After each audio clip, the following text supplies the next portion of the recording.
I'm good. I'm good with that.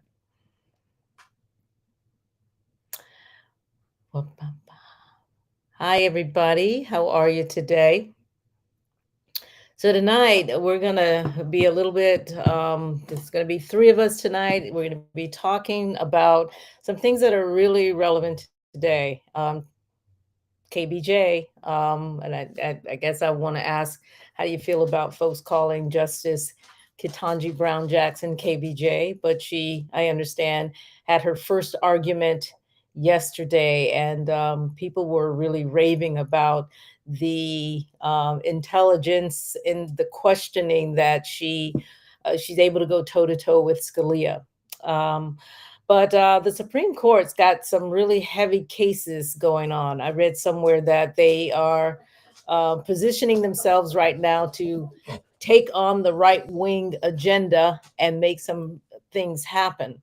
For Black folks, we need to really pay attention to what is going on at that level. So you've got the executive branch, you've got the legislative branch, but we don't always pay attention to what's going on or how the judicial branch um, impacts us.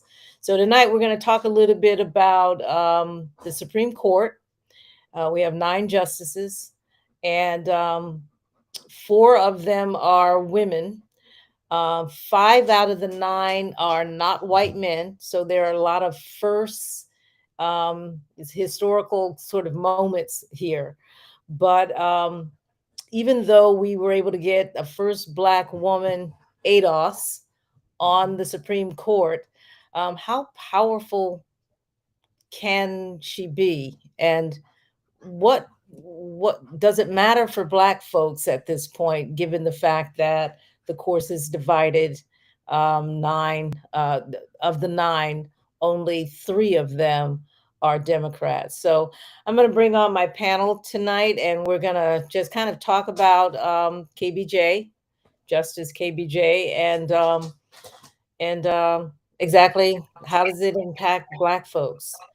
So tonight with me is Tampa's in the house. Atlanta is not in the house tonight. I don't know why. They aren't. Albert, of course, is out doing his thing with what is it? He's a referee. Oh, Referee. Yes, oh, he's a okay. referee.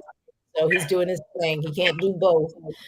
So it's gonna be the three of us tonight, and again, it's the Supreme Court. Supreme Court is seriously changing the game in America for a whole lot of people.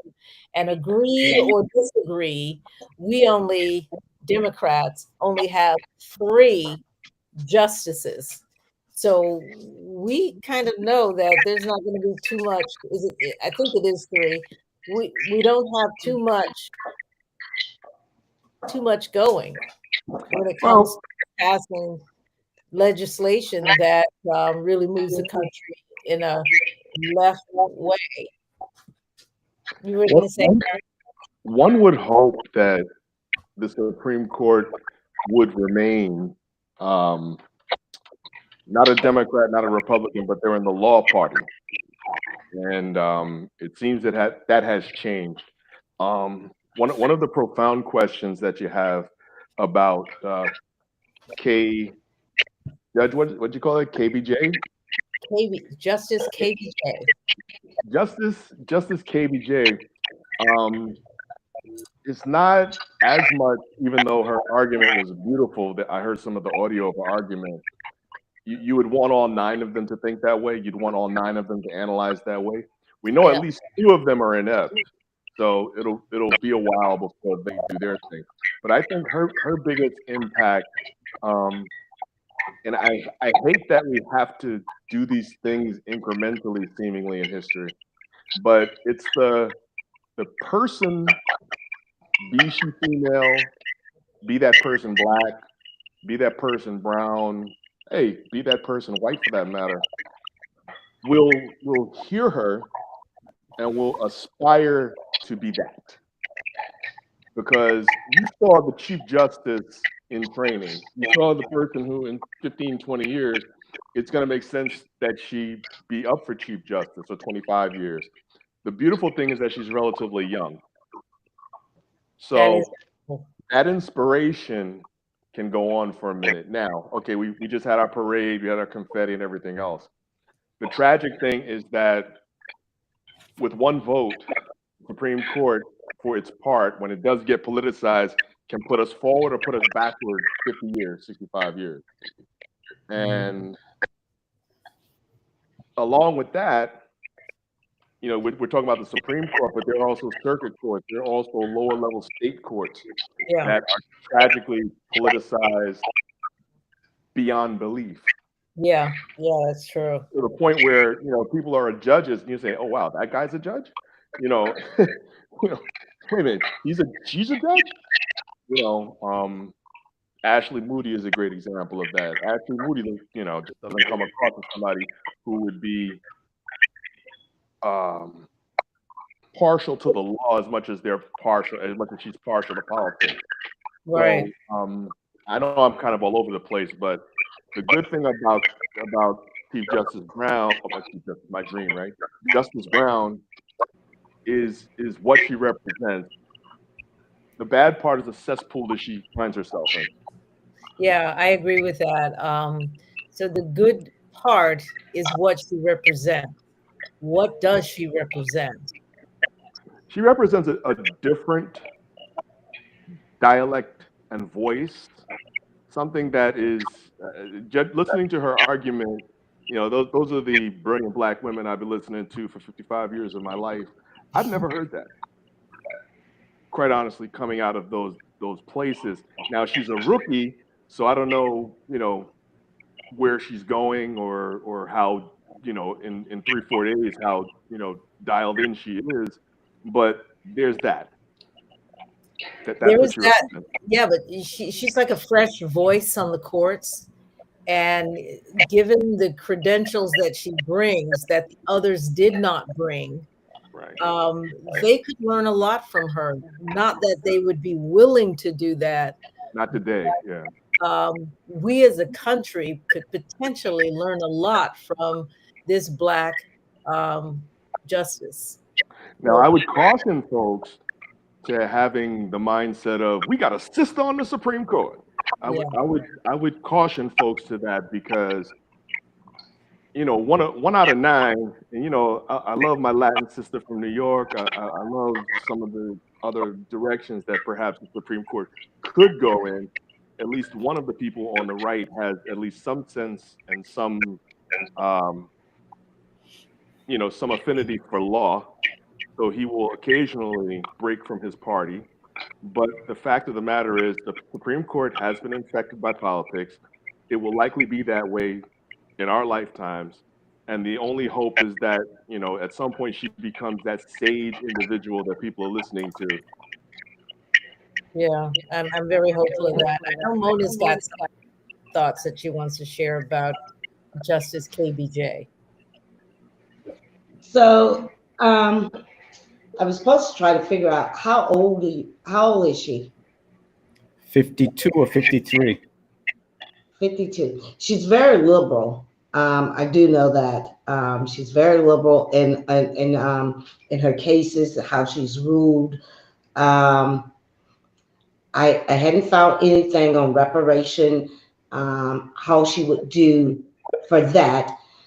But do you think she would have the power out of the 5 other justices if she could sway them to come to the middle? And I say that because to me, she's a little more to the left, not centered. And to try to, right now, I think to try to sway maybe 2 that's to the right, to the middle, she's going to have to come somewhere a little to the middle. Mm-hmm. And that's going to be an issue because on some of her cases that I reviewed or just listening to her, and I didn't hear her the other night, but a lot of her cases, the ones the Republicans, they will have a problem with it. And being on the Supreme Court, some kind of way, you're going to have to be able to sway some people who are not hard right, Mhm, more independent, or more to the center, to the mhm. center. And basically, I think we might even do better having maybe 11 justices. I agree. What do you guys think about that? I agree. I I think so. wonder. Yeah. I'm sorry, Jeanette. Yeah, well, I think so too. I think that the Biden administration is going to have to seriously consider, and I don't think he's going to do that on his own. He is a white guy, um, Mm, well into his 70s, so he mm, understands how the world has worked so far that keeps white people in power. He's going to have to make a decision to add to the courts. 11 is likely the number. We can't wait for anybody else. He's going to have to make that call. Is he willing yeah. to make that call? And is there a Senate in place? Or will there be a Senate? Not is there. Will there be a Senate in place that He's will hoping. allow him to do that? Well, Because he's hoping for it, and if he get it, now will be the only time to do that. And no. the three justices that he would have to pick would have to be independents or Democrats. Yeah, I agree with you, Mona. One of the things that I think Justice Brown will be charged with in her lifetime on the court is just what you mentioned. Because the conversation and the behavior of a lawyer has to be very different than that of a judge. And as a lawyer, there is actually room for your politics as a lawyer. But Mhm. as a judge, a person who's likely to be a judge for 30, 35 years, God spare life, um, she's going to come across exactly what you said. And I think if you have people who feel like they're going to get a burn, baby burn conversation, on a judge level, you're not going to get taken seriously. And I think for her own survival on the bench, she's going to embrace the difference between being a lawyer and being a judge. I think that from what I saw of her in the hearings, I saw a jurist who has no philosophy, and by that I mean she does not allow herself to be hamstrung by any universal thought. She's very methodical. I saw a judge who's fallen back to what we did in law school, or what some students did, was using an outline, laying out all the elements of the law, and either you meet it or you don't. And I think going to Mona's point, taking that route will help her to be more of a centrist. Because when they get together in that room, because the court works on consensus, they don't vote. They are in there trying to sway each other by expressing their views on what they heard for 1 hour of arguments on a particular case, and what their clerks gave them when they went out and read the briefs and all that.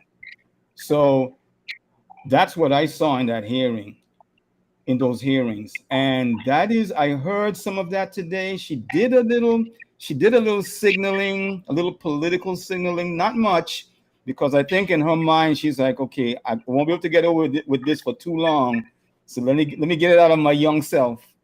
But she knows she's gonna have to rein it back, and because of that, that approach, she does have the potential to bring the justices to the middle. But I think also, going to Ken's point, don't look for too much sister girl, because what's going to happen is you may find her voting or writing opinions that go totally opposite of where you think she's going to go, simply because she does not have a philosophy.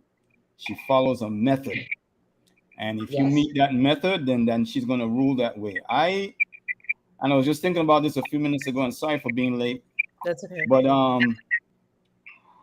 I believe the first shock is going to be her on, depending on the issues, depending on the case, excuse me, her sharing a little more of Amy Coney Barrett's views.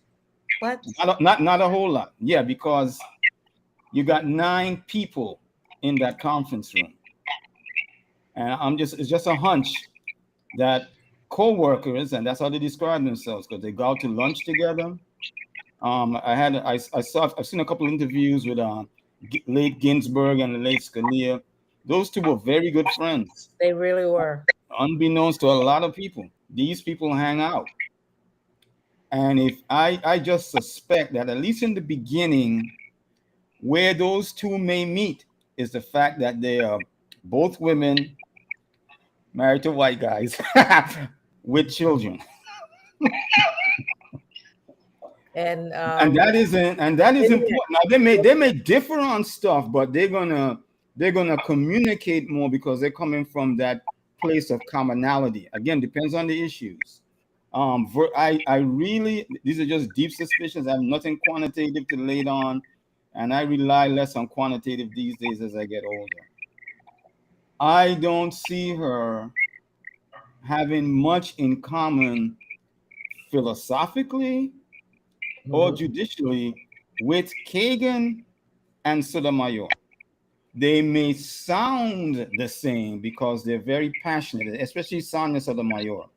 Kagan sounded a little off today. I don't know what the problem was. She didn't sound like a typical Brooklyn boisterous self. Mm-hmm. But she's going to have less in common with those two, I believe, because they're on a different realm of plane. And some people may overlook that, but I look for the human element, and that's what you look for, especially in law, because we go through as lawyers, we think it's a science. It's not a science; it's an art. And yes. the nine of them now on a level of art. So how they relate to each other in that ether is going to be interesting to watch. But I would warn listeners and watchers out there that there's a difference between being politically liberal and legal and constitutionally liberal. The difference between political conservative and constitutional conservative.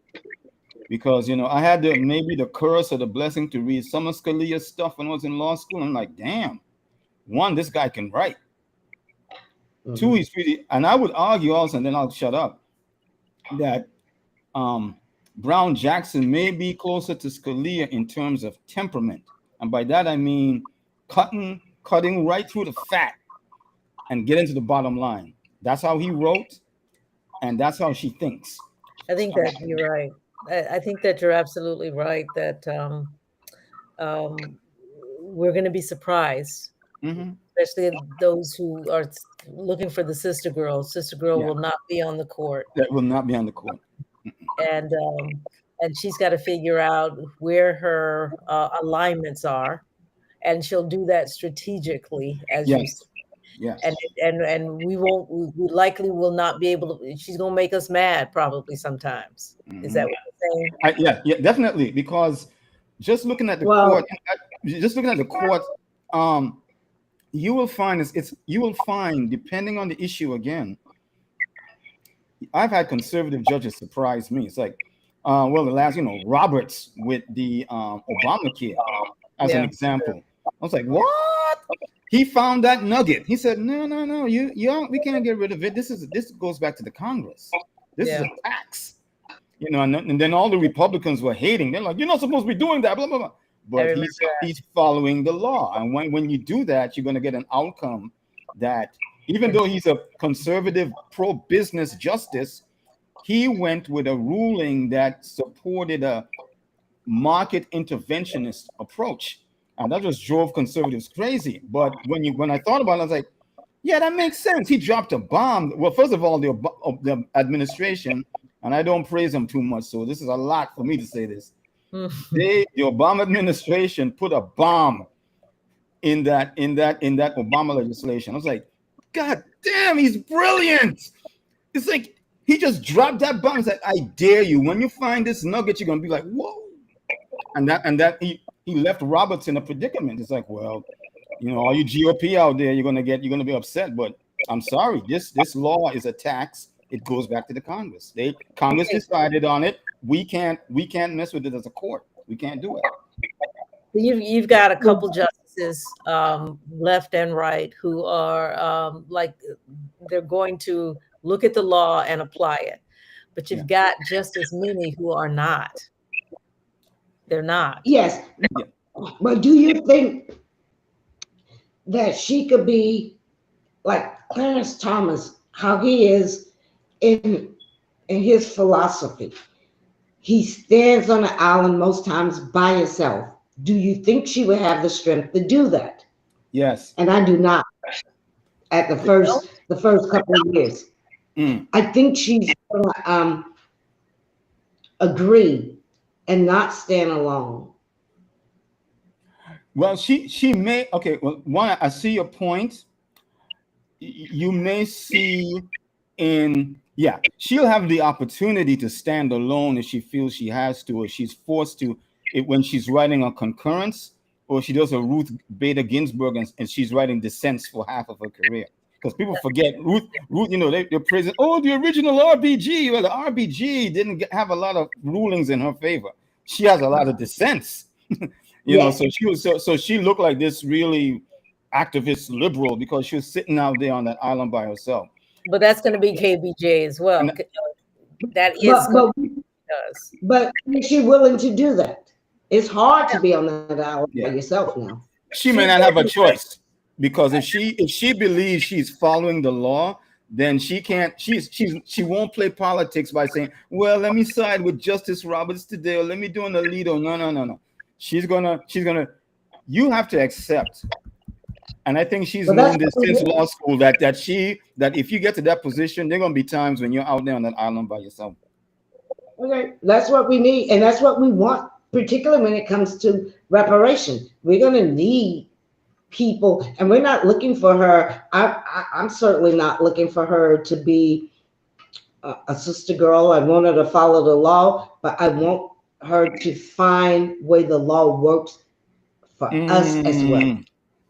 Well, okay? And I want her to fight for that. And I want her to fight. And even if she has to be on that island by herself, and that's my concern. Yeah. She got a white husband. Her views, I want to make sure that her views, because I'm sorry, even Clarence, everybody look out for they people. It is no reason for her to be there, and we as blacks that be happy if it's not going to benefit us as well. Right. The downside, and first I'm wearing my lawyer hat, then I'll wear my I don't give a darn hat later. But I'll put on the lawyer hat first. The problem that she may have, and with that expectation of advocacy, is that she's not an advocate. No, I don't want to be an advocate. Right. But yes. I was going to say, if she's in the back of her mind thinking that, I need to see a framework that will get people to reparations, whoever the lawyers are that run the ground game to get a reparations case of controversy before her, they're going to have to do that groundwork. Yeah. They're going to have to really brief a case, brief an opinion that says, here is the law. And your honor, when you try to interpret this, you're going to reach no other conclusion other than reparations are due. So she's going to need that help more than ever if reparations are to get through the Supreme Court. Yeah, I agree. Whoever brings it has to, up front, they've got to defeat any constitutional pushback. That's going to be the main question. They're going to need a state action on the ground. They're going to need some kind of rule or law that's anti-reparation or pro-reparation. There's going to be pushed back so that build that momentum to get it to the Supreme Court, because they'll never get there unless there's something on the ground. I want to go back to something that was said about her having a concern about being on an island intellectually or philosophically, or even with her decisions and her dissents and what have you. She came across as a good Generation Xer. And the one thing about Generation X is that we have no F in our alphabet. If you coming for me, I'm gonna clap back. And if I can win the fight, I'll win the fight. And if I can't win the fight and it benefits me to not win the fight, I won't fight. And I think that differs from generations before it, because as a generation, we look to the prize, right? What am I trying to get? Am I trying to get to the Super Bowl? Okay, if I'm trying to get to the Super Bowl, I don't care if this game is a tough game as long as I win it. So she'll pick her battles. She'll win her share. She comes across, if she's a good Gen Xer, she already knows the room before she gets there. She's not necessarily trying to be a sister in the room. It's a case where will this benefit the greater good? And I become that sister in the room when I keep winning. Well, when you say she'll win her share, I don't see her or any of the other two winning anything. You're looking at today. It's going to be a game of dissent. You're looking at today. My son could not dunk in his first basketball game. He can dunk now. I see. My son couldn't dribble with his right hand in his first basketball game. He will cross you up now. Okay?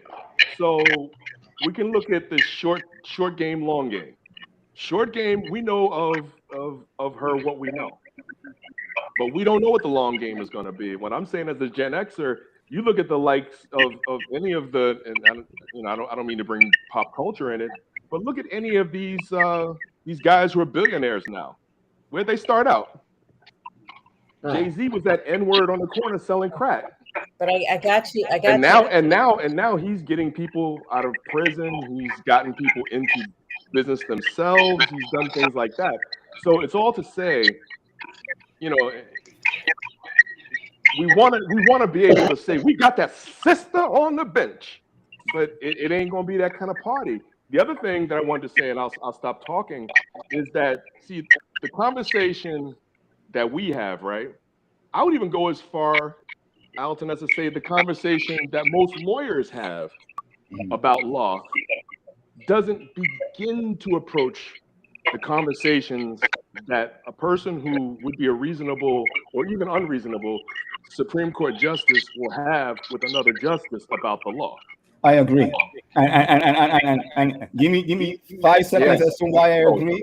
Because I've been tossing this around for months now. There is a difference between a question over, at least in my opinion, over what is the law, which is what lawyers have, versus what is law. And that's the conversation the justices are having. And Justice Jackson, Justice Jackson and her 8 other colleagues are going to be having that conversation. And when you have that conversation, yes, I submit, you go into the area of philosophy and you start to broaden the outlook. And then I would think that you're saying to yourself, well, interpreting a piece of paper is about bringing a value system. There's no escape. Right. There's no escape from that. And that's when you start getting into what is law. You see, that's when you start getting universal. But I think the politician in her, because they're all politicians, is still going to want to wait, knows that they have to wait on somebody to bring that perfect beat in a brief and lay it out so they could say, we're giving you something, Justice Brown, Justice Jackson, to carry over the goal line. See, that's the predicament she's in. So I think as she matures, her views are going to expand, but she can't afford to look like an advocate. She's going to need someone to say, here it is. It's on you now. You know, Yeah, yeah, and but- I agree with that. But I just real quick.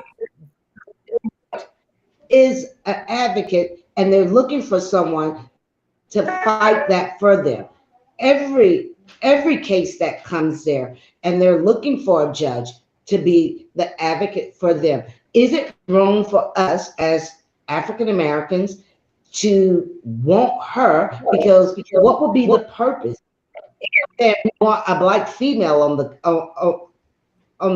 courts, and we need some more blacks if they're not going to fight our cases as well, because all the laws that has been passed has been that Brown versus Brown, it's all of them has been looking for advocates, but also for what is right, what is the greater good for the people, for all people. I think it And goes so, gray. yes. I think it goes gray for what you're saying, Mona. I think it goes gray, that, she won't be an advocate 100% of the time, and she won't be a Clarence Thomas 100% of the time. That, like what you said, Yes. the fruit is in the middle. And that, I would like a little. Yes. it's sort of like, good news, Sister Jackson, you're on the bench. Bad news, Judge Jackson, you're on the bench. You don't stop being who you are. She's going to be who she is forever with the experiences that she's had and all those kind of things. And you would hope that some of that gets brought to the forefront. Mhm. But when they get in there and they're talking about what's law as opposed to what's the law, that's hairy. That's hairy. And I think she's bright enough and she's Generation X enough that she recognizes her place in history. And she'll do what she needs to do when she has the opportunity to do it. Because every case is not going to present, to your point, Alton, every case is not going to present its opportunity Right. to do that thing. Mhm. And, when you get 10 cases and you're able to, grab 4 of them by the throat in 15 years, that's a very successful Supreme Court justice. And to think that because she's black, she's going to win every black thing all the time, she has to convince, at this point, 8 other people of something. And Yeah, I know that's, she's that's a tall order. That's a tall order for anybody. It really is. And I think also when I look at I'm sorry, Mona. I didn't hear you, Mona. Well, I think that one thing I saw in the Dobbs case, Dobbs v. Jackson, was that a lot of people, a lot of white liberals didn't like the outcome, of course. But what I saw when I just looked at it, tried to look at it objectively, was that was a well-written, well-thought-out opinion, because Yes. Kavanaugh and Alito said, "What the hell? Who interpreted history like that? None of the stuff that you have in Roe made sense from a historical perspective. They actually took in a bigger picture and said, this is how the legal environment looked at the time, and they broke it down. And that, to me, when I read it that way, I'm like, well, they destroyed Roe. So where I'm going with this is, if she's going to have consensus, she's also looking at the shift in how these courts are interpreting opinions. Because if she's got a couple justices in there that want to see the big picture, that's something she can work with. And then also something she has no control over is the shift that you're seeing outside those courtrooms. Now, she can't control that, but if she sees a brief that comes before her that takes into account this shift, then she can include that stuff, that view into her opinions. So that's what earlier when I said she needs the help, that's part of the help. On her part, yes. The world, no. The world looks like this now. She can get away with that. No, any judge worth his or her salt is going to say this is how the world looks now. And I've got here a brief from the parties that brings the authorities, the cases, it's a court, it's an appellate court. It's not necessarily the facts, but they bring all this evidence with a small e, justifying how I'm looking at this shift in the world, a shift that I concur with, and I'm willing to say the law should be interpreted as such. So that's what she did. So when I say that she is not an advocate in practically, or well, job-wise, she isn't. But yes, she has a value system that subconsciously she's going to advocate for. That's what because as a human being, she's seeing the world into her lens when it comes to interpreting. So, and her lens is left of center. Wait, there's right of center, and then there's left of center. Mhm. And 6 judges are right of center, wherever they are. Right.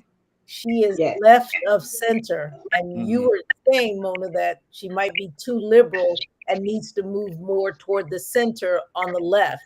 Her views, her understanding of the law and her application will be left of center, which is more where we are.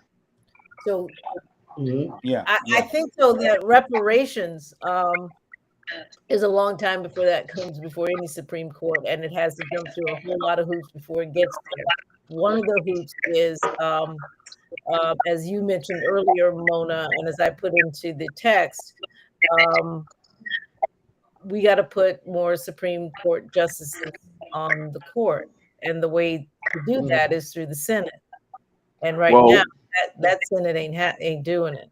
Well, it's like this. You can have a black coach and have a all white team, right? You can have a black general manager, black team owner, and have an all white team, right? So why not we have more like thinking people on the state courts, on the circuit courts, on the appellate courts? Because a lot of times these cases, the reparations like cases, get kicked back. They get punted. Supreme Court has not, and likely in our lifetimes will not decide on reparations.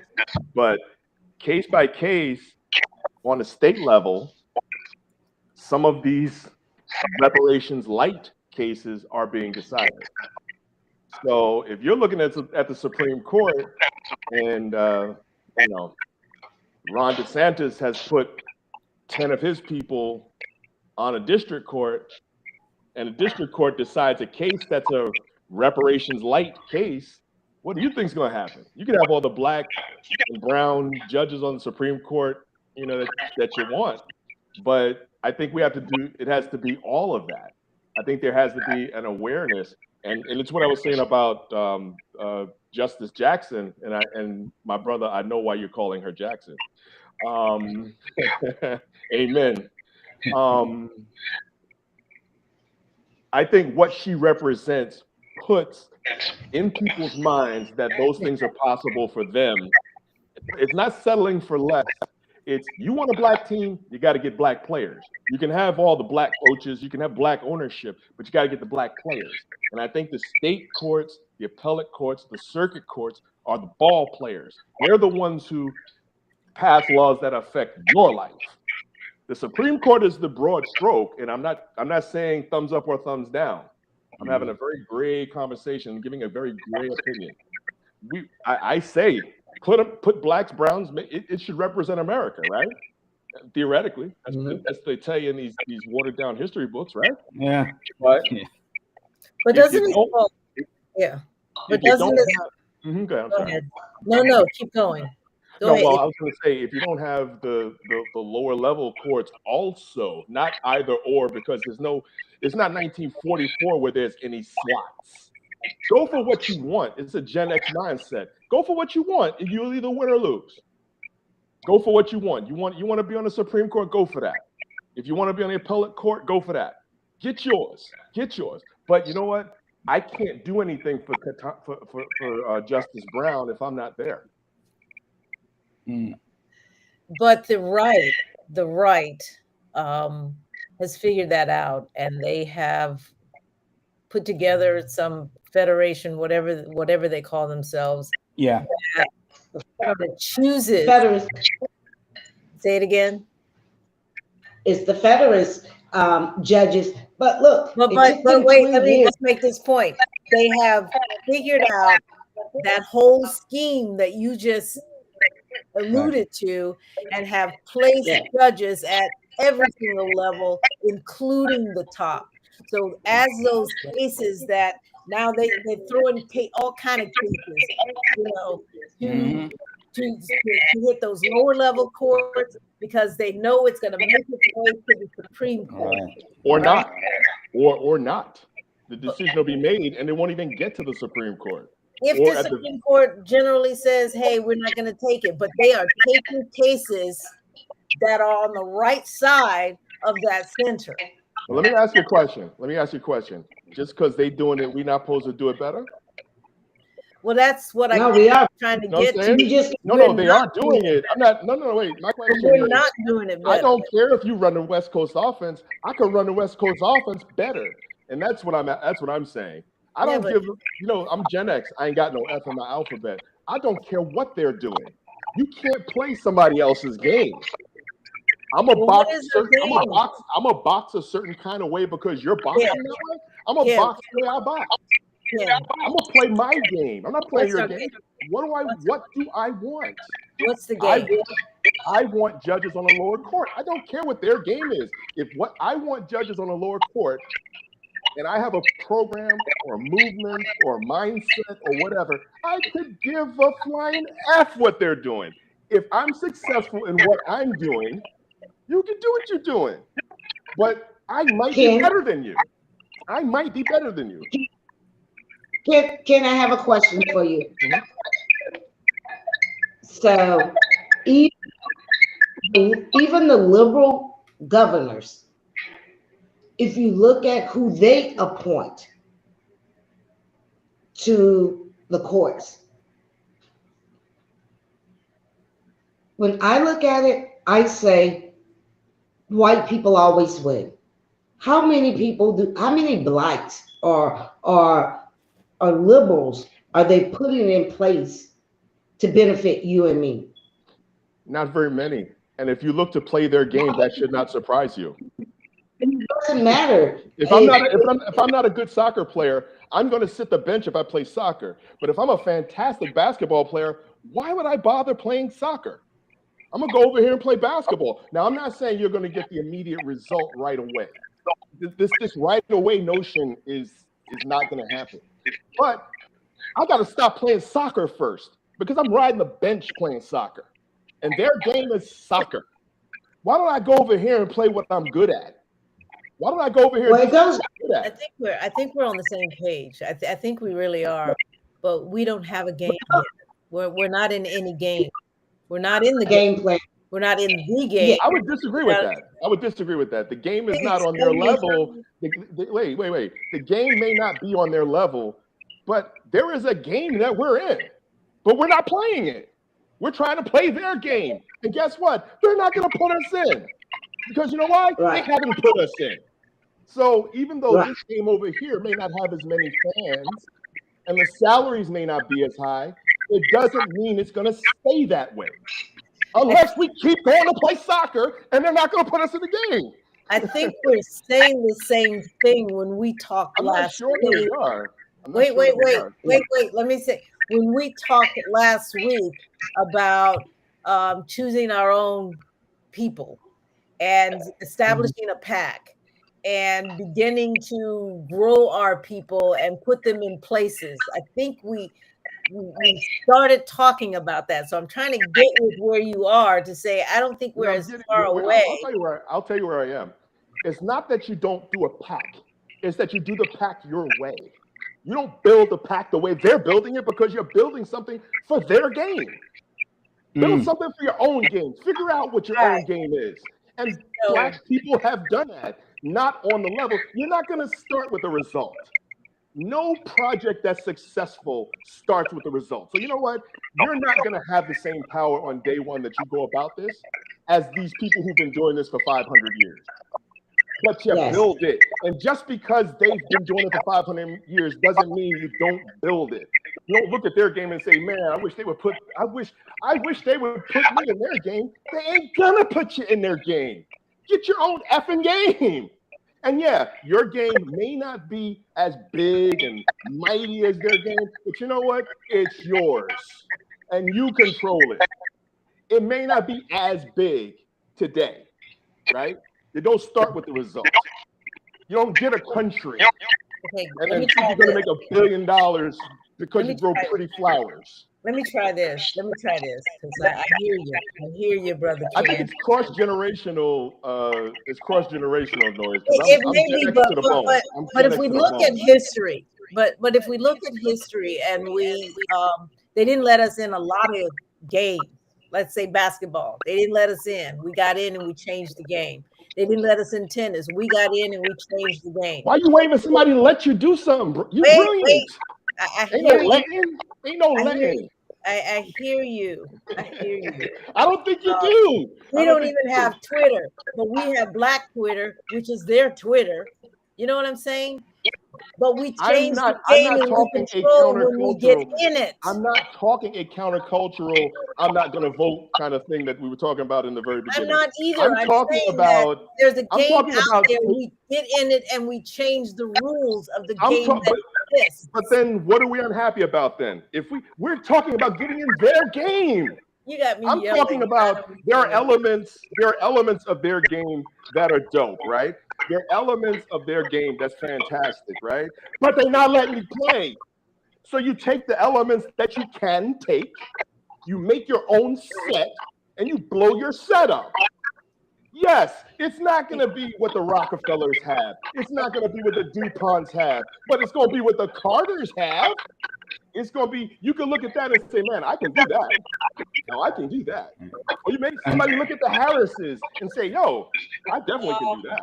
And that's All right. a psychological dilemma, right? Because we've got too many people who believe that I'm supposed to be in that Benz, even though it rolled off of a platform that I don't control. Right. Even though the revenues, I don't own the stock or what have you, but we forget the essence is that vehicle gets a person from point A to B. So if I'm focusing on moving from A to B, one, it doesn't have to be in that vehicle. Exactly. It may not have to be in a vehicle at all. It's my set. It's my show. I do what I feel like doing. Yeah. That's all I'm saying. That's all I'm saying. All right. So Well, Jeanette, I had a quick thought, and here's where I might with Ken, and I know you said we create our own game, but we don't think, even like Charlie Crist, he wants our votes. We should say, this is how many judges we want you to appoint from our community.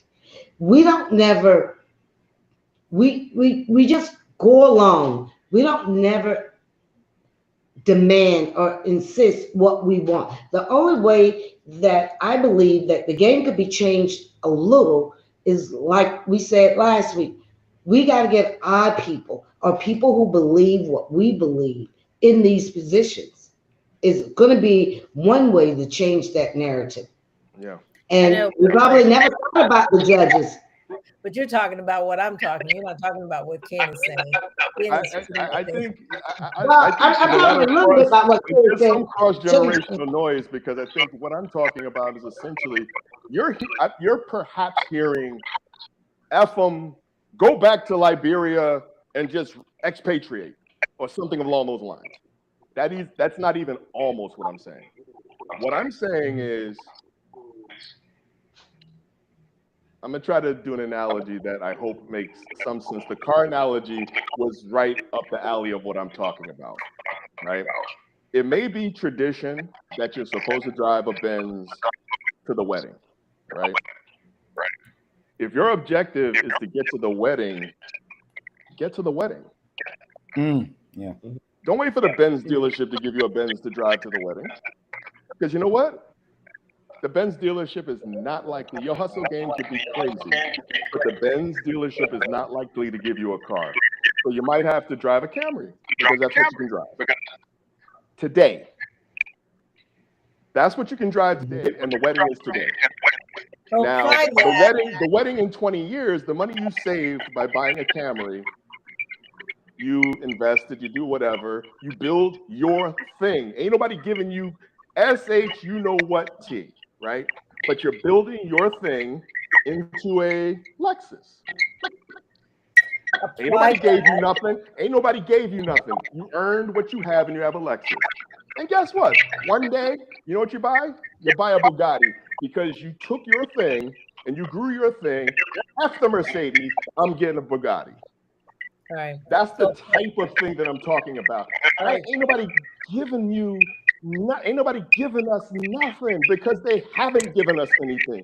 Anything we had to overcome and we had to get it. So to the point of putting judges, right? And I swear I'll stop talking. I'll No. I want you to apply what you're saying to what we need to be doing right now. Let me say something about Mona, right? To what Mona said, which was a fantastic point.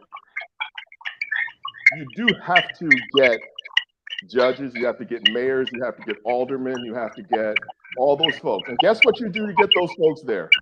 You either run yourself, put a campaign together, grassroots, go to your churches, go to your social events, go to whatever, so you can get those 75 votes and you can be the co-assistant alderman, become an alderman, become a city council person, those kind of things. Find out who those people are, which I have been trying so hard to do since I've been in Florida. Find out who those people are who are like-minded and support them all the way through or become them. And it's not you're going to run for governor tomorrow. No, run for city council. It ain't you're going to be president tomorrow. Run for I don't know, city board, state board, county board, whatever. Aren't we doing that? Aren't we doing that? We're running for these local seats. I'm not, you're hearing a 0 or 1,000. I'm saying if you do more of that, then you get your own set. And you get your own power base. But if it's 4 people, you're still waiting for the coach to put you in a soccer game. Coach ain't putting you in a soccer game because you're a basketball player. So you build it. Each person builds it, and each person deals with the next person. And you stop the presumption that Black people ain't helping. If a person ain't helping, a person not helping, move to the next person. All right, so we need to come together as a group, a pack maybe. I don't know what you want to call it. It could be a pack, but it's not like their pack. It'll be a pack doing it our way.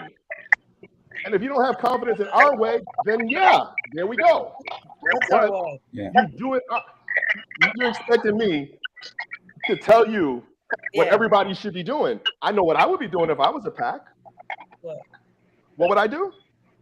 I would be anywhere that would book me doing those kind of workshops that I did when I was rolling with you. Yeah. And it would build to where not only am I impacting you in that 2 hours as a person, but what I'm showing you is that, even someone who looks like me, who talks like me from Brooklyn, has your best interest at heart. Yeah. And that would be my message. I got it. But what stops us as a people from building our own? What is stopping us? Do you know how famous and powerful this group would be if we could answer that question tonight? Individuals stop for different reasons. There are people who don't have the confidence there are people, successful people, who don't have the confidence to believe in their own set. Yeah. So Kanye West, I remember years ago, Kanye West yelled at Sway because Sway told him, go do your own clothing company. Why are you trying to run around Lauren? Why are you trying to run in the Gap? Do your own thing. Kanye West is worth some billions of dollars with his own clothing company. And he didn't start to make money until he got his own clothing company. He didn't see the vision on day one. He wanted to be down with Gap. He wanted to be down with Polo. He wanted to be down with those. But now he's bigger than Gap and Polo. So Ken, that's the point I'm making. All right. So Ken, we got about 4 minutes left. And usually I want to do the what is the ask, but Alton, I'm curious what your thinking is on what Ken just said. Oh, well, I happen to agree with him because, just to give you all a taste of my mindset, when I was 7, I was already an IRA sympathizer. Hmm. So that's the, and when I was 10 and you saw the Intifada, when them kids were throwing rocks and stuff against the Israeli army, I was like, yes, I wish I was there. Dad, can you get me a ticket? So I'm on board with his mindset. And what he is describing over in Great Britain, they've got this thing called a shadow prime minister. They have a shadow government in the parliament. You know, they're not like they're not guerrilla warfare or anything like that, but they shadow each person and they push back against what their policies are. Mhm. Here is Ken is taking it to another level. In other words, if you've got Whole Foods over there, they may or may not let you in. You don't care. You're sitting down saying, what is the Whole Foods is a label. What is the concept? Moving food from A to B to my kid's plate. So you find a system that meets that. You build your own business model. Granted, yeah, you're here, but that one of the advantages of being here is since they don't care about us, they ignore us until we mess. Like Vito Corleone said to I forgot the guy. He says, as long as your interests don't interfere with mine. So that's how they roll. So you're building literally your own system. You are what I call a bylaw. You're building your own system, delivering what they cannot or will not deliver to you. Yeah. And I believe, I know we only got 30 seconds left. The longer we wait, see this kind of thinking should have been happening since the mid 60s. And the longer we wait, it's going to be another 60 years. Let me just kind of sum it up, but I'm going to say, but it isn't happening amongst the Black community. No. Oh, again, that's the thing. Then I'll get this in real quick. We can't wait on the people, and that's the big holdback. All right. You cannot wait. You can't Hey, wait on guys. the 44 million. Yeah. Hey guys, as always, and I've been doing, I think, more listening tonight than speaking. And Mona, I see you trying, but I really got to wrap it up. Go. We've done it. We have Black Wall Street.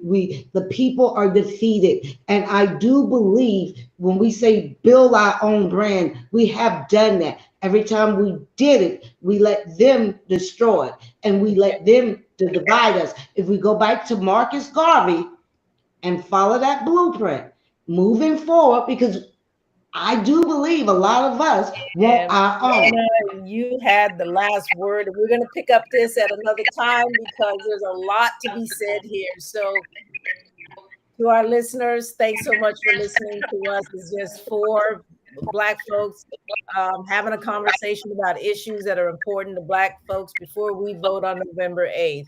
Bye, everybody. Bye-bye.